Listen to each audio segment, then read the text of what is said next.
Hey, how you doing? This is Seji Hito here to bring you the news. It is currently Thursday, October 26th, 2023, and this is the information that we have at this time.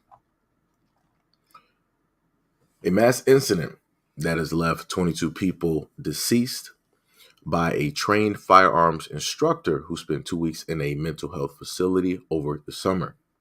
His name is Robert Carr. He is a subject of a mass manhunt in connection with a horrific incident in the city of Lewiston on Wednesday night. Quote, Card should be considered armed and dangerous. And this was stated by the police department. Please contact law enforcement if you are aware of his whereabouts. Card is from Bowdoin, Maine, and is believed to be an armed reservist stationed out of Saco, Maine. He suffers from mental illness issues, including recently reporting hearing voices, and threatened to shoot up the military training base in Saco.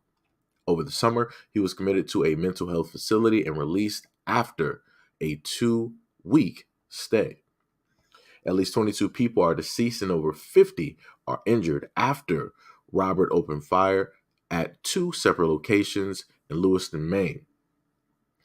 They also stated that he may be driving a white Subaru Outback, which was later located in Lisbon, about 8 miles away from the first site.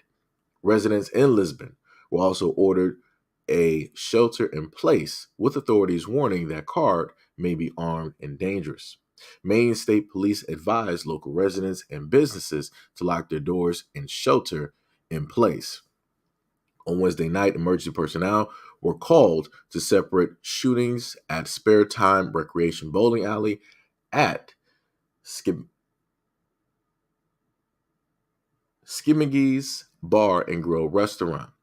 The death toll nearly matches an annual number of homicides in the state of Maine, with 29 homicides being reported in 2022. And then they also stated that recently Card had lost his job. They later stated that law enforcement sources, they also stated that at this moment in time, Card is the only person of interest and he is the only suspect at this time. So earlier, they stated that Card began the gunfire at around 7:15 p.m. at Spare Time Recreation. And during that time, they had a youth event that was scheduled there Wednesday night.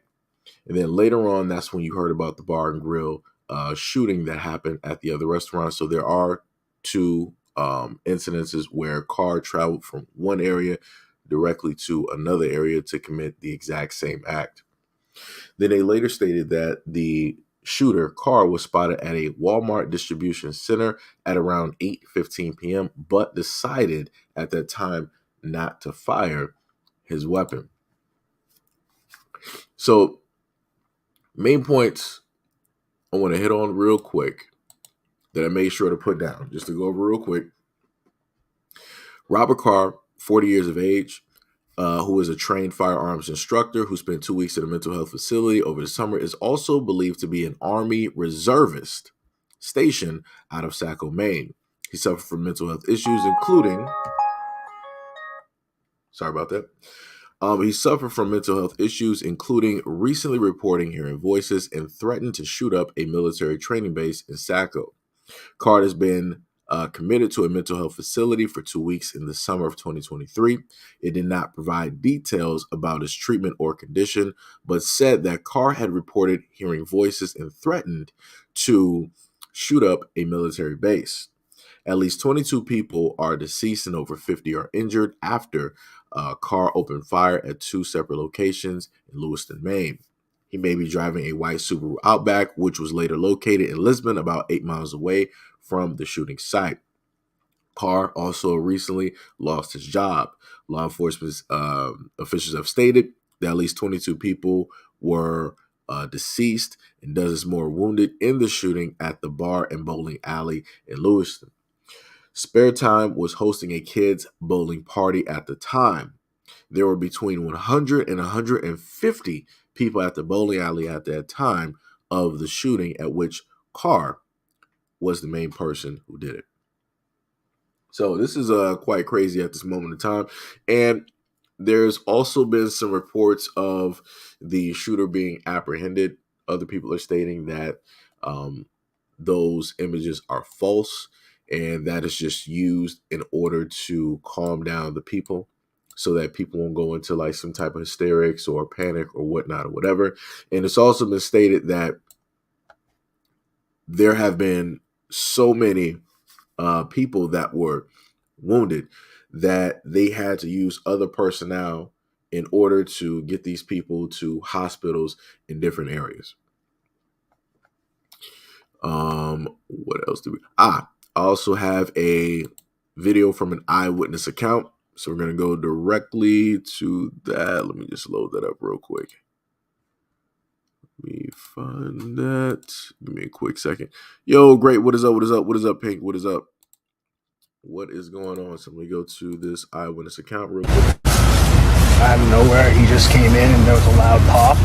Thought it was a balloon. I had my back turned to the door. And as soon as I turned and saw that it was not a balloon, he was holding a weapon, I just booked it down the lane and I slid basically into where the pins are and climbed up in the machine and was on top of the machines for about 10 minutes until the cops got there. Yeah. I don't know how to explain it. I don't think you're supposed to see that in real life. Over 10, where at least I knew they were shots. And then when I got on top of the bowling machine, it was a lot of ruckus back there, so I don't really know from that, but I heard the first one. It was probably 15 feet behind me. I mean, he was close, very close. But I just went there, just to bowl by myself, and yeah, I wasn't even there 10 minutes. 10 minutes? Yeah, I just walked in the place. I was putting on my bowling shoes when when it started. So, I've been barefoot for 5 hours. So you heard that recount. And that is a fully fledged grown man. Dude looks pretty healthy, pretty in shape. And he was like, yo, I had to basically run for safety. I had to run for my life. I just got there about 10 minutes and the shooting started taking place. I slid down the alley and I was on top of the pin machine, hiding, directly sheltering myself from the gunfire. And, like I said, people got to understand that a lot of these people have mental illnesses. You have people online sitting up there saying like, oh, don't blame the guns and don't blame mental illness and yada, yada, yada. This dude was clearly stating that he heard voices. He clearly told you that somebody was talking to him. He was clearly in a mental health facility for about 2 weeks. He was more than likely on different types of medications and or sedatives because that's usually what they do in psych wards, mental health facilities. That's usually what they do. They'll give you some type of drugs of now, or they will give you some type of trial medication because you're going through some stuff. So they're going to try out different types of things to see exactly what it does. So no telling if those medications might have exacerbated the issue that he was facing directly during the time. And then on top of that, there was also statements stating that he was, of course, hearing voices, and these voices were telling him to go to a military base and commit the exact same act. So one would have to think and ponder, why is it that why is it that these mental health facilities are not doing the jobs that they're supposed to be doing? If you know or have evidence that this is who this person is, this is specifically what they are about, this is what is being stated directly to them, why then would you allow them back out into the public? Like I said, the government knows about a lot of people out there. The government knows about the individuals who are going through mental health crisis issues and saying a variety of things and yada, yada, yada. But yet they still allow these people, these individuals, to be set directly free. So I want to go into one of the videos that they had earlier on. Let's see if I can get you guys that video here. Editor Mike Rogers is monitoring this closely for us from the desk. Mike, what's the very latest? Yeah, Chauncey and Susie, I've got a law enforcement bulletin right here that I want to read you, and it has to do with this is the suspect here. He has been identified to CBS News as Robert Card. CBS News has learned that Card is a firearms instructor and a reservist in the Army who was stationed at the base at a base there in Maine. They also say that he had mental health issues, as we show you another picture of Card here. This is him as he was in a bowling alley this evening where he allegedly fired shots before going to a bar next door and firing additional shots. Now, I want to show you some pictures of his car here. This is the white Subaru that law enforcement believes he has been driving at the time. Again, he is still not in custody. So we look at video here from the scene. You can see just what an active scene it is with law enforcement surrounding the hospital here as dozens of patients have been brought there. 22 dead is the latest number from the sheriff's department out there. Dozens more, up to 50 to 60 have been injured in all of this. Now, we don't know if all 50 or 60 of those have been shot or if they sustained some other types of injuries. But again, CBS News learning now that Robert Card has been identified as the suspect here. He is in an Army Reserve stationed out of Maine and has reportedly been having mental health issues. CBS News looking at a law enforcement bulletin telling them that he apparently was hearing voices, even threatened to shoot up the Army Reserve base there in Maine. Of course, we're going to continue to follow this story as soon as we have any new development. So again, this is not anything new. This is stuff that they already knew about, but they still allowed Robert Carr to be out here. Again, this is a dude who is trained. He is militarily trained. On top of that, he is also, again, further firearms trained. And they also stated that he has a will to live, which means that he is not going to be taken down easily at all. Robert Carr is not going to be taken down easily at all. If anything, like I said, they don't even know how many weapons potentially Robert Carr even has.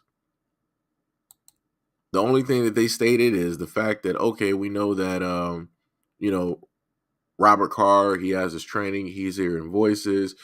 We know that he's going on a spree in 2 different locations. And you mean to tell me that with all the technology that we got, you can't spot this car? You mean to tell me that we got technology where we can spot a planet 100 million light years away? We can look directly into black holes. We can sit up there and see what Pluto looks like. And you mean to tell me that we don't have the technology to find where Robert Carr is directly located at this moment in time? You can't triangulate something? Like the making and model of the car? Like, you have to be kidding me. Out of all the times the government just so happens to know about you, whenever these incidences happen, this is when the government knows the least. This is magically when the government falls apart. They don't know what it is that they're doing. And nobody finds that suspicious. Again, I want people to also understand the fact that for the longest time possible, the main thing that has been transpiring is the fact that they want to take away the rights of the people to be able to have firearms, but they're not going to deliberately do it. In order for them to do it, certain things has to transpire in order for the people to beg and ask the government, in order for them to allow the government to do it. Because you have to remember, at the end of the day, in order for a vampire to come directly into your house, you have to allow them. You have to welcome them right directly into the home.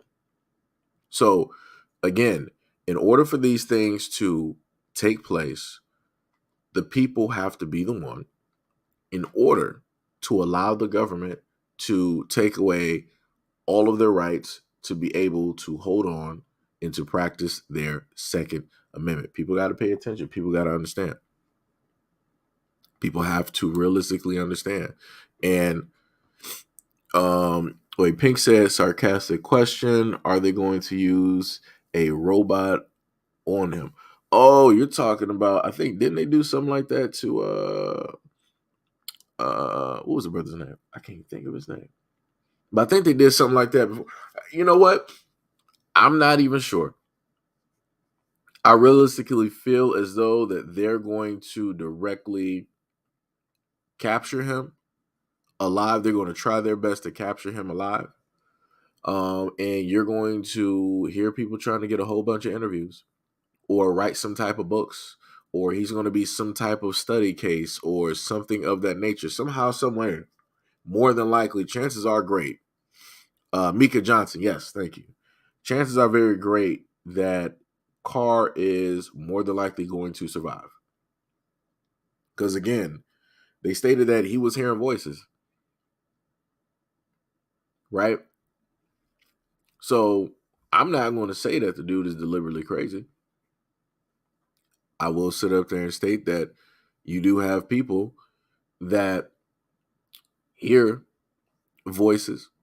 You've heard this quite a few times when it deals with people like this, and nobody can specifically state where these voices are coming from. And a lot of times these people say that, oh, there's people following me, there's people this and there's people that.